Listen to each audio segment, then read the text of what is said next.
Un istor gwer laz. Gwer eo ar papigot. Aour eo ar pesket aour. Gris eo an olifant. Roz eo ar pimor. Pep loen en deus e liou. Nemet ar gwer laz. Cheñchara liou hervez a lerm ma. War ur pen citrons e teuio davez a melen. Bruk e teuio davez a mouk.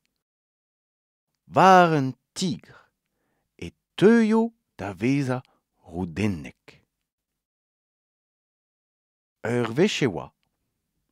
Hag ur wech ne oa ket, ur gwer laz war lost un tigre. Ma chomfen war an delien e chomfen gwer a tao. Me liou din me am mo. Eme ar gwer laz. Laouen e oa, a hop, krapad a ra war un delien ar gwer a posupl. Met en diskar amzer e teuas son delien davez a melen hag ar gwer laz ivez. Ruz e teuas davez a an delien hag ar gwer laz ivez. Kouez a reas an delien eus ar vezenn hag ar gwer laz ivez.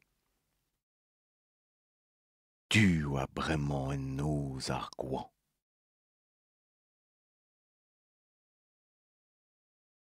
Pa grogas an nevez amzer, mont a rae en ur prat. Ahe, e kejas gant ur gwer laz all. Displeg a reas e istor dezhañ. Piken e vo ur moyen da gaout ul liou evit omni? Neus ket siwaz, eme ar gwer laz all. Kosoc'h e oa, ha mui ur skiant e oa gantañ. Chom ma sambles.